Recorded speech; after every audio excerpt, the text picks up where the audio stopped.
So welcome back, and it is about time again for the old amber glass clock that has been sort of neglected on this channel because I completely forgot until I remembered, and then I opened it up and decided to try out the isopropyl alcohol method for cleaning. And originally, what I did was after recording that, I cleaned the movement as I usually do with soapy water.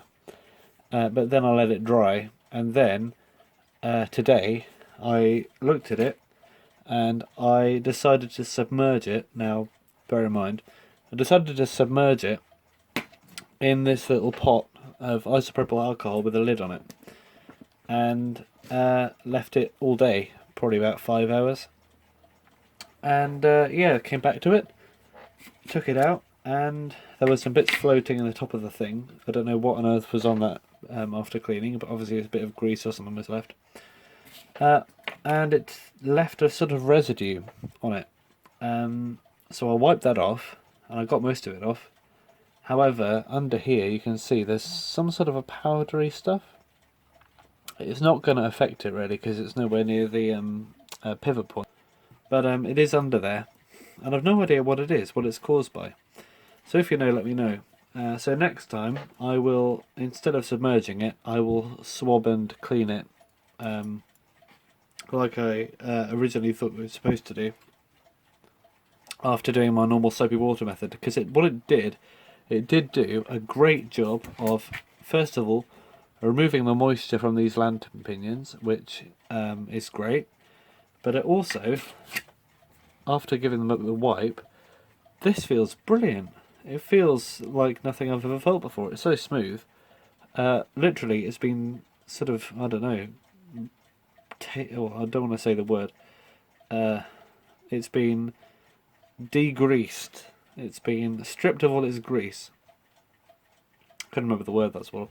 Stripped of all its grease, and it feels brilliant. So I'm going to definitely use this from now on, although probably not submerge it, but instead swab it. And because of the residue, I did redo the pivots as well with a cocktail stick and stuff, just to make sure that residue wasn't going to cause any problems. So that's that, and after that I think, well, it's very clean and we may as well get to reassembling it.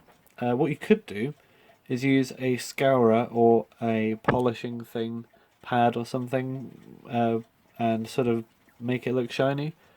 I guess I could do that, but it's already clean. And personally, I like, you don't often see this, where the movement goes dark like this, dark brown. But yeah, I really like the look of it sometimes. I see it a lot on these German movements, and it's, it's probably not ideal, because it does count as discoloration, I assume. But we'll keep dropping it, don't I? But yeah, it's a nice, it looks sort of, looks more earthy, and I don't know, just looks better in my opinion. But yeah, if you clean with a washing up liquid or something, and it leaves discoloration on the plates or on the parts, apparently isopropyl alcohol does actually remove the discoloration if you swab it on there, which I didn't know about. That's probably useful, but I'm not too worried about discoloration, to be honest. I just like things to work. So let's spend no more time and instead start reassembling this, because I am happy to reassemble it now. Don't see, oops, if I don't drop it, why do I keep dropping it? It is so smooth and I can't wait. So up here for a long time has been the mainspring, which I stretched out. I do this a lot. I slightly warm them up and I stretch them out like this, because I feel like it's going to have more bounce. I don't know if it does or not, to be honest, but if it does, that's brilliant. If it doesn't, then oh well, because it is harder to put in like this. So yeah, I'm just going to get to it. I think you all know how to reassemble a movement, but I'll do it anyway. Oh, if I get these tweezers untangled, and I will put here. And yeah, there are many ways you can reassemble a movement like this. All the different orders and steps and everything. It's really up to you how you do it, to be honest. There probably is a best way and a worst way. However, to me, you know, if it works, it works. That's pretty much my whole logic behind this. A bit of because you know, very amateur, but it gets the job done and it's fun. So yeah, as I can see, the spring is very bouncy and I have a bit of trouble getting it in there. So what I'm going to do is, to help me wind it back up again, I am going to, yeah, because you can see there's a little stud in there which stops the spring expanding. There are barely any parts in this movement because it's a time only one. So what I'm going to do is I'm just going to literally put all the parts in now, because there really aren't many of them, and then put it in like this. Oh wait, okay, I've just noticed something. On the end of this spring is, oh no it's not, sorry. I thought it was a riveted end. That would have been a problem, but it's not, so that's fine then. That's good.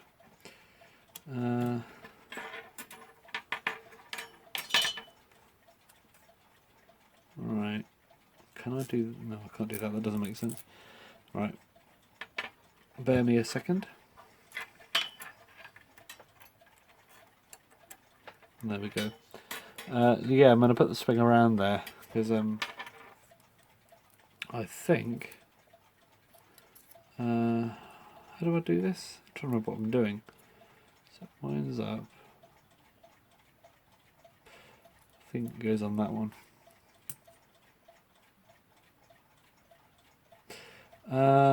Does it go on? Yeah, I think it does. So, winding this up, move it like that. Okay. Yeah, so I'm just trying to get to grips with what I'm doing right here. Right, will this work? I know it looks ridiculous now, but will it come together?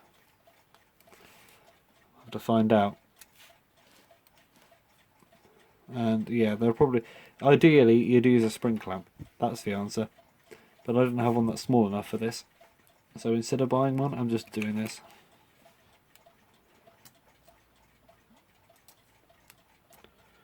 Right.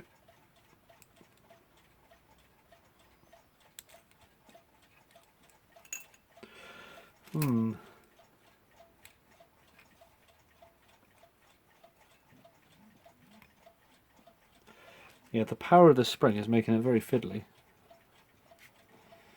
Right, I'll get... You know what I'm doing really, don't you? I'll get back to you when I've put all of this in. Purely because it's just such a difficulty trying to maintain the camera and do something this fiddly at the same time, when really there's nothing more interesting than usual. Right, so what I've done is, I haven't put it back together fully yet. I've just put the 3 wheels in there. The third, fourth and escape wheel. And the spring's still like this, and I've put some of the nuts on about halfway. And all I need to do now is really try and tame this spring down a little bit, so I can fit the pallet in. So I've found this replacement key, which is a Russian Yantar key, I think. I don't know what happened to that alarm clock. It went.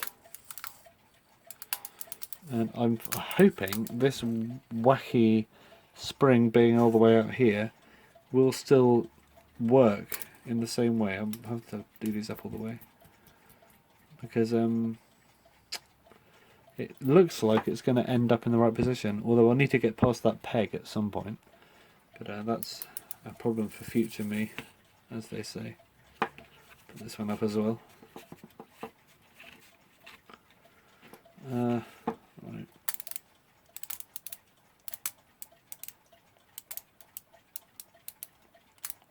Trying to get this thing to latch on. Once it's on, it's on. But when it's fully unwound like this, sometimes they can unlatch themselves. It's difficult to do with one hand. You just got to press the there we go. Got to press the spring up against there somehow and then wind it. But yeah, I got it now. So it looks like, as you can see, it is winding up. Just need to get this under there. It's not going to be easy, but once it's further in, hopefully it will be.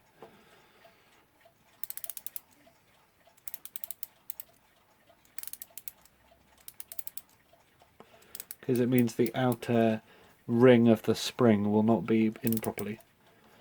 Unless there's a way I can... No, I can't sort that out now. But you can see, it is going to have some power. Maybe too much. Who knows? I mean, there's not much wear on this at all, and barely any wear I could see. So maybe, with the plates being as smooth as they are and clean, and the spring being this powerful, it will probably be in as new running condition. Or at least close to it. Better than it was. AKA not running at all. Right, at the last hurdle.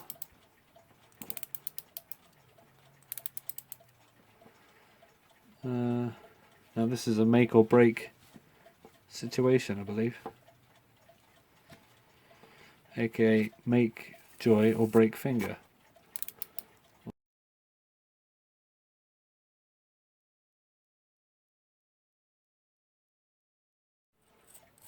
Right, welcome back, and you know what's in? The Mainspring. It's in, which is brilliant, and it was such a pain. It was literally such a pain to get in. Trying to get past that peg was absolutely ludicrous. So if you want some advice from me, get a small spring clamp and don't do what I did. However, in the end we still got it together, even though it was a very annoying experience. This oddly smooth movement and its smoothness has redeemed it instantly. So, I shall put that there for now, to whiz away, and then we can start getting ready to finish it off. For example, putting this pallet in, get a regulator sorted, motion work, balance wheel, where's the balance wheel at? There it is. Getting the dial hands, all the things we got going on. So instead of waiting this to go down all the way, I'm just going to undo this nut because I know we can do it anyway. I believe that's how we let it down, wasn't it, by removing the pallet, so we can just do the same backwards. So I'll just take off this nut here. I'll zoom you in a bit. I mean, you already know how to do this, don't you? Right. Put that in there. Put that in there. Oop.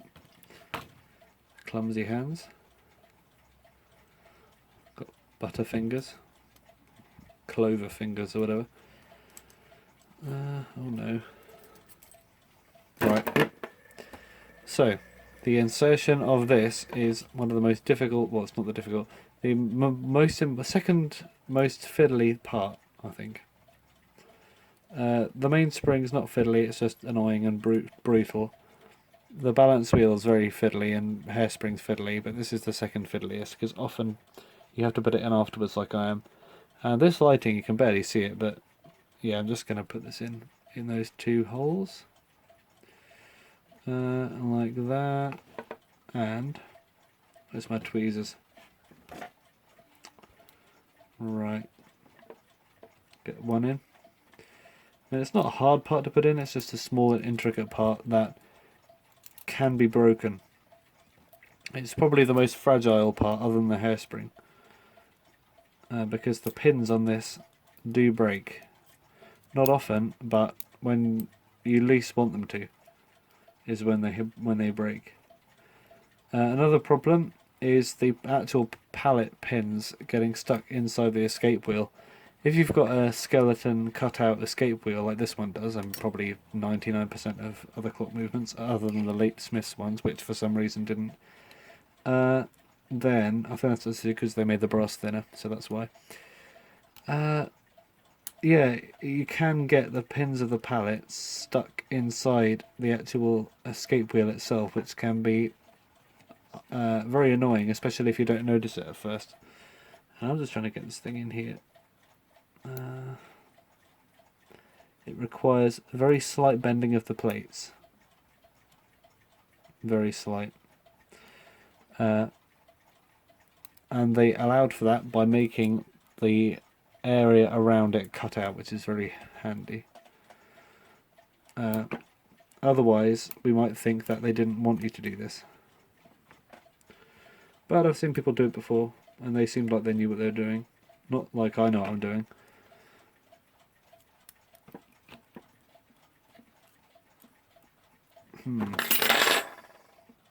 Hang on a minute.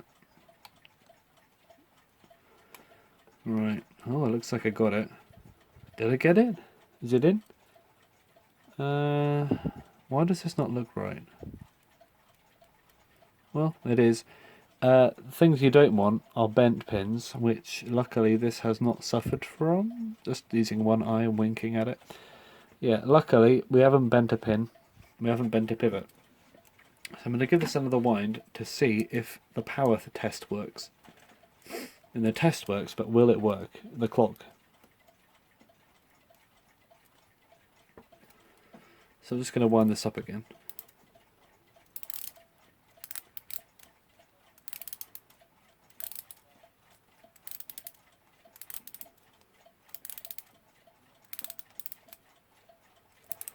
Right.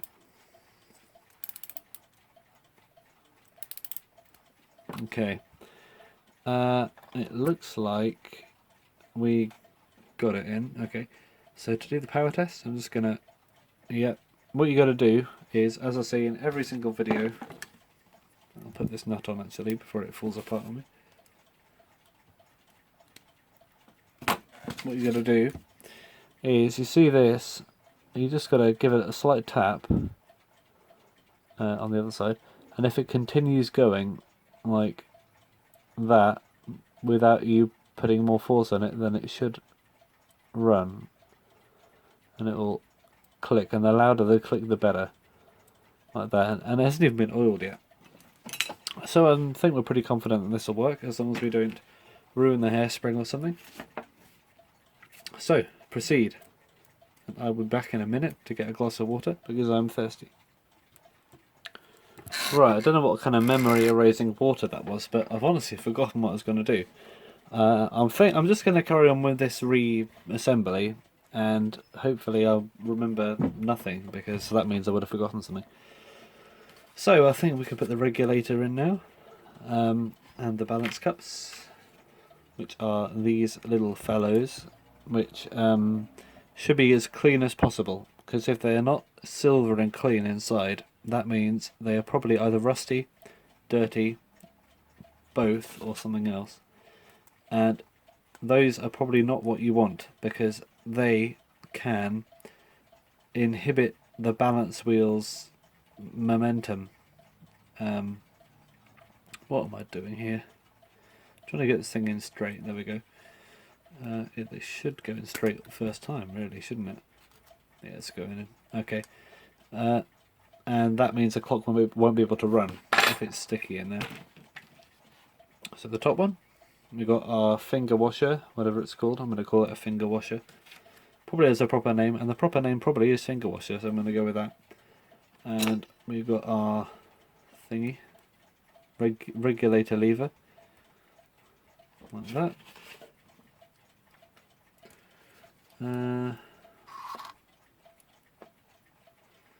Like that. Oh no. Yeah, these are always a pain. It's so many parts just stacked on top of each other, and it's such a small piece that it's difficult to hold with your fingers, especially when you're all sliding around like I am. Okay. Oh no. Zoom you in as well, so you can get a closer look of the dropping action. Drop bear. What even is a drop bear? I don't know. I think it's bears that fall on the fall off the trees and land on your head or something. I think it's from like either Canada or Australia or something. Anyway, cryptid. Just talking about random stuff now, aren't I? I guess when you got to this many videos about the same thing over and over again, you sort of run out of things to talk about, I guess. And I guess today is the day that I'll talk about something that's not clock related for the first time on this channel. So, can't see that, can you? There we go. just stiff enough not to wobble, but loose enough not to be impossible to do it without causing damage to your tendon. So, now for the oiling. Now I usually oil it after I put the balance wheel in. However, I found, or probably someone else has found, that it is easier to oil a movement before the balance wheel is in, because you can reach the balance cups easier, provided you don't spill them everywhere when you're putting the balance wheel in. Or the balance cups. Okay, one. Like that. And the top one. Oh, there we go. And then 1, 2, 3. I'm just going to oil where there are oil wells. Or oil sinks. I'm not sure what they're called. I think they're called oil sinks, actually. Don't know where I got the wells from. And if you can notice, you probably did, why are these weird shape things up here? Why does it look like the number 512? Well, let me tell you that. That is... I think this movement could have also come with an alarm. They just didn't drill the holes for it. Because see this lump here? That's a good round spot there. I don't want to scratch it. Good round space for a... oh, I did scratch it, didn't I? Barely. For another spring barrel. And that little one there is a good pivot for a hammer, because like the pallets, the alarm hammer pivots also are usually cut out around like this, because a lot of the time we put the hammer in afterwards, because the movement slots in and it's difficult to get a hammer in when it's a top bell clock. That's my theory anyway. But yeah, I was oiling this, wasn't I? Before I went off topic. I didn't go off topic, did I? I was actually talking about this. One. Although, is talking about talking off topic? Then it probably is, isn't it? So, by saying it was off topic, probably made it off topic when it wasn't originally. Anyway, that's a bit of oil on the old teeth, on the old tootie pegs. I'll put them on the pins instead, actually, because I can't really access them all because it's not spinning right now. One there, one there. Good thing about a pin is it's easy to oil, because the oil just goes around it, like it automatically does it. Whereas with a club tooth or whatever it's called, you've got to oil around the back of it to get to the surface where it pallets. And this is still very smooth. I haven't felt a movement so nice in my life. I'm definitely going to use this from now on every movement that I care about. Probably everyone then, because it just removes the grease so well, although I just got oil all over it. Great. It just does such a good job of removing the grease and stuff, and this is such a nice feeling compared to, for example, this compared to that one. Maybe not this one because I've scoured this for some reason, but yeah, it has a slight greasy feeling to it now, and I think all movements, unless I do that to them, will. So I wouldn't be surprised in my spare time if I just go around all the clocks I've previously serviced, take them apart and redo them after applying some isopropyl alcohol, because it does such a nice job. Well, I actually need to oil the now I can't remember what it's called. It's probably called the pallet fork, actually, isn't it? But that little gap in the middle where the impulse pin rocks back and forth, like that, that needs to be oiled. Yeah, I think that's it for the oiling. So, what is next? Well, I think the next thing will be the balance wheel. Either that or the motion work. I think I'll go for the balance wheel, because the motion work will be held on by the dial, because there's no circlip or pin hole for it. Or is there? No, there isn't. Cheapy movement there. So, where's the balance wheel? There it is. And where's the pin? Oh, there it is. Goodness. I've been storing all these parts in one tin can, and if any of them go missing, that will be completely beyond me where they would have gone and why. But yeah, something quite unusual. There is no offset bend on this mainspring, not mainspring, on this hairspring whatsoever. There's no offset bend on it. I'm not going to put one on because it looks like it probably didn't have one originally. Maybe sometimes they don't, but it's unusual, and it's going to make it harder to put in because you've got to judge where to stop, not to pick it up like that.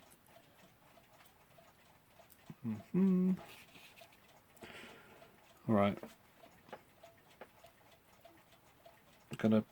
First thing is you've got to get the impulse pin in that pallet fork, because if it's banked wrong, then you'll probably have a hard time doing a 360 thing with the hairspring on there, because sometimes it can get caught in stuff.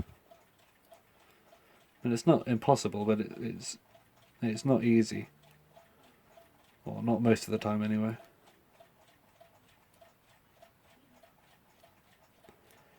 Alright. Gotta tighten this one up. I don't know why my lighting's suddenly gone bad again, like it was in the first videos. My lighting was originally awful, and then recently it's got better, but I can't remember what I did, and now it's all bad again. I think I need to reposition the light. Do you know what I think it is?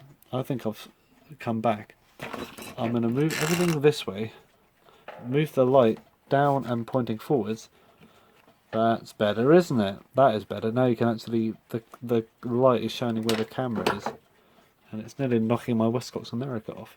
Put that down there. Yeah, that looks more like it, doesn't it? And move the camera. Okay, sorry about that. Much needed improvements were made. So now it's in, I think we can go ahead and pin in the thing. So I'm just gonna make sure it's banked, and the pin is in the thing. I don't know why it wants to do it by itself. Not ready yet. Not yet, mate. Alright, now get that through the regulator, which it did pretty much automatically, which is very rare. Don't expect it to do that for you. Clocks do not like the serviceman, no matter what is happening. Okay.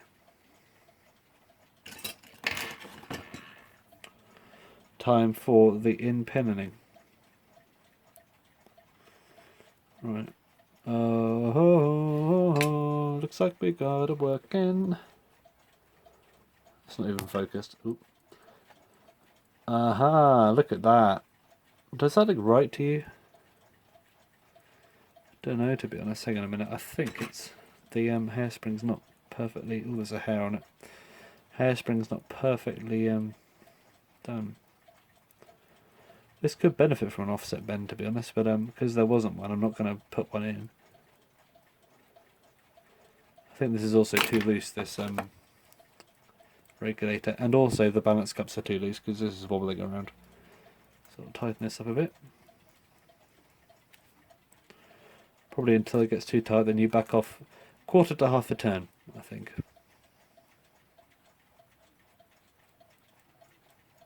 Right, it looks like we got it. And this is not oil soaked, that's just the discoloration of the brass. So, I think I'll leave this here because it's been quite a long video so far.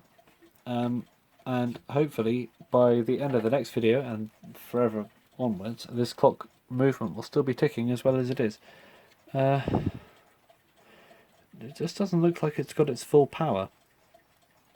Maybe it needs to run in for a bit. But often that needs to happen, to be honest. It sort of settles into its environment, I don't know. Well, I'll be back in the next video anyway.